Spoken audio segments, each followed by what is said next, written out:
ಪ್ರಣಮ್ಯ ಶಿರಸಾ ದೇವಂ ಗೌರೀಪುತ್ರಂ ವಿನಾಯಕಂ ಭಕ್ತಾವಾಸಂ ಸ್ಮರೇ ನಿತ್ಯಂ ಆಯುಷ್ಕಾಮಾರ್ಥ ಸಿದ್ಧಯೇ.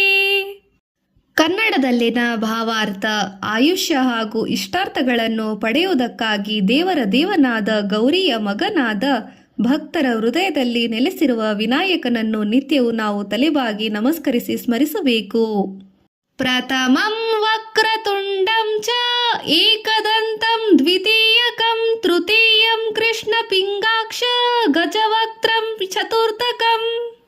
ಮೊದಲಿಗೆ ಬಾಗಿರುವ ಸೊಂಡಿಲು ಇರುವವನನ್ನು, ಆಮೇಲೆ ಎರಡನೆಯದಾಗಿ ಒಂದು ದಂತವಿರುವವನನ್ನು, ಮೂರನೆಯದಾಗಿ ಆಕರ್ಷಣೀಯವಾದ ಹೊಂಬಣ್ಣದ ಕಣ್ಣುಗಳನ್ನು ಹೊಂದಿರುವವನನ್ನು, ನಾಲ್ಕನೆಯದಾಗಿ ಆನೆಯ ಮುಖವಿರುವವನನ್ನು ನಾವು ಸ್ಮರಿಸುತ್ತೇವೆ.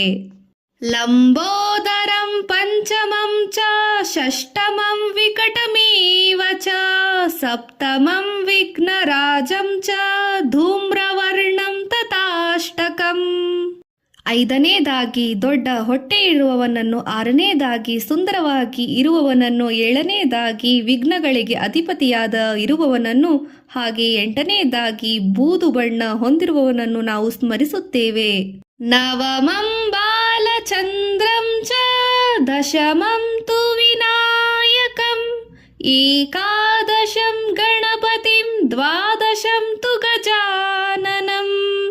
ಒಂಬತ್ತನೆಯದಾಗಿ ಹಣೆಯಲ್ಲಿ ಚಂದ್ರನನ್ನು ಧರಿಸಿದವನನ್ನು, ಹತ್ತನೆಯದಾಗಿ ತನಗಿಂತ ಮೇಲೆ ಇನ್ನೊಬ್ಬ ನಾಯಕ ನಿಲ್ಲದವನನ್ನು, ಹನ್ನೊಂದನೆಯದಾಗಿ ಗಣಗಳಿಗೆ ಒಡೆಯನಾಗಿರುವವನನ್ನು, ಹನ್ನೆರಡನೆಯದಾಗಿ ಆನೆಯ ಮುಖದವನನ್ನು ಸ್ಮರಿಸಬೇಕು.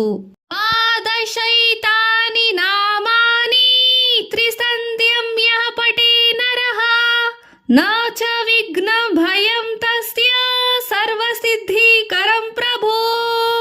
ಹೇ ಪ್ರಭುವೇ, ಯಾವ ಮನುಷ್ಯನು 3 ಹೊತ್ತು ಈ 12 ಹೆಸರುಗಳನ್ನು ಪಠಿಸುತ್ತಾನೋ ಅವನಿಗೆ ವಿಘ್ನಗಳು ಬರುವ ಭಯವಿರುವುದಿಲ್ಲ ಮತ್ತು ಎಲ್ಲಾ ಕಾರ್ಯಗಳಲ್ಲಿ ಯಶಸ್ವಿಯಾಗುತ್ತಾನೆ.